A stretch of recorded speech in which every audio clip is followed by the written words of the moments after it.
En esta situación de alarma que estamos viviendo estos días, una de las cosas que nos están pasando es que las normas y las explicaciones que normalmente os damos dejan de ser como las explicamos porque tenemos que resolver las situaciones especiales que se nos presentan y están continuamente saliendo nuevas normas y nuevas formas de interpretar las que ya tenemos. Por eso vamos a dedicar unos capítulos a intentar explicaros precisamente cómo tenemos que actuar en esta situación de alarma en la que nos encontramos.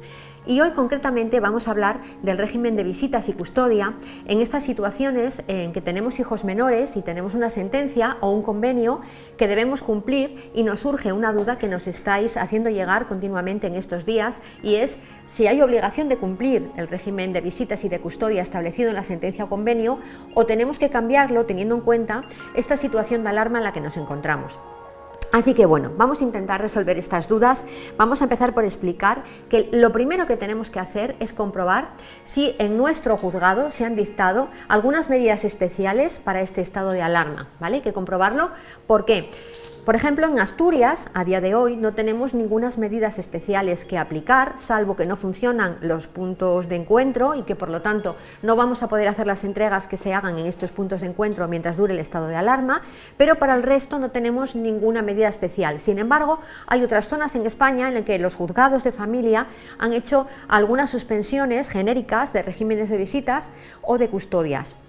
Por eso digo que lo primero es comprobar en cada juzgado, que tenemos que hablar con el abogado que nos ha llevado el asunto, que tendrá esos criterios que se les han hecho llegar por los juzgados para que nos informe. Pero si no tenemos restricciones, como sucede en este momento, por ejemplo, en Asturias, la regla general es que tenemos que cumplir lo establecido en la sentencia o en el convenio, a no ser que lleguemos a un acuerdo con el padre o el otro progenitor del niño en otro sentido. En las entregas, importante, seguir todas las normas que dan las autoridades sanitarias, y para justificar que estamos haciendo la entrega de un menor, tenemos que llevar con nosotros la sentencia o el convenio regulador. Y Elena, hablas de cumplir la sentencia o el convenio, pero hablabas también de acuerdo. Qué importante siempre que los dos padres hablen, mucho más en esta situación. Por eso recomendamos siempre que se hable y que se llegue a un acuerdo si las circunstancias de cada caso lo aconsejan.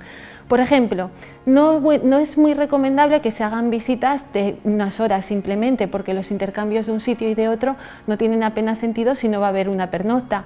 O tampoco pueden no tener sentido visitas que impliquen un cambio de una localidad a otra cuando se precisa utilizar transporte público, porque se pone más en riesgo al menor. Todos esos acuerdos tienen que tener como base siempre, como siempre en familia, el interés del menor. Y es muy importante que ese acuerdo se recoja por escrito. No hace falta que hagamos un documento formal, al menos simplemente que consten en WhatsApps intercambiados, mensajes, correos electrónicos, que nos pueda acreditar que los dos padres están conformes con la adopción de esas medidas. Y si se adoptan esas medidas diferentes, Elena, por acuerdo, van a prevalecer en este caso sobre esa sentencia o ese convenio que los dos padres estaban aplicando. Sí, y luego una vez tenemos el acuerdo, y si no llegamos a un acuerdo, partimos de la base de cumplir nuestra sentencia o convenio, aún así podemos tener que tener en cuenta algunas circunstancias. ¿Por qué? Porque la prioridad siempre es el menor y tenemos que prestar atención a las instrucciones sanitarias. Hoy tenemos las que tenemos, mañana pueden ser otras, por lo tanto tenemos que estar muy atentos a lo que digan los medios de comunicación y respetar siempre cualquier instrucción que nos den las autoridades sanitarias. Por supuesto, el niño no puede estar en contacto con una persona que esté contagiada, con lo cual podemos tener a lo mejor al niño con la madre o el padre porque es el que le corresponde, y de repente encontrarnos en la familia una situación de contagio que tenemos que solucionar. ¿Cómo lo vamos a solucionar? Pues llegando a acuerdos, buscando lo mejor para el niño, incluso aunque sea cambiando lo que previamente hemos acordado o lo que tengamos en la sentencia. Pero también, y esto es muy importante, no podemos negar las entregas de los niños basándonos en nuestros miedos o temores infundados, ¿vale? No podemos alegar, es que a lo mejor, es que se sale a la calle, no.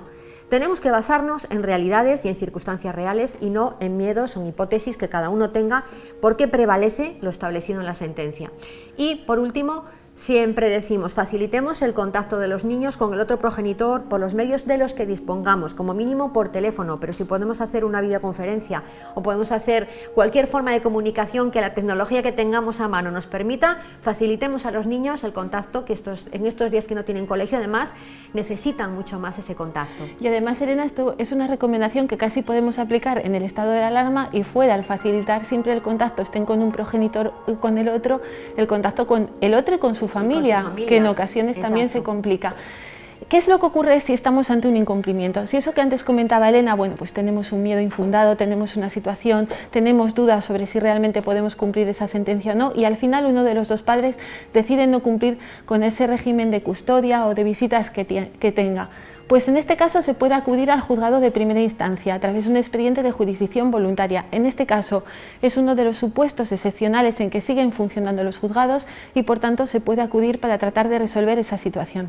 Ahora bien, nosotros recordamos, insistimos en que este tiene que ser el último recurso y que siempre hay que velar por el interés del menor, de todas las personas que están implicadas en esta relación, especialmente en este estado tan complicado, y acudir al juzgado solo como último recurso. Estamos en un estado de alarma, por tanto estas normas pueden cambiar, estas que estamos comentando hoy se aplican solo durante este momento que estamos viviendo. Ánimo, juntos lo conseguiremos, quedémonos en casa.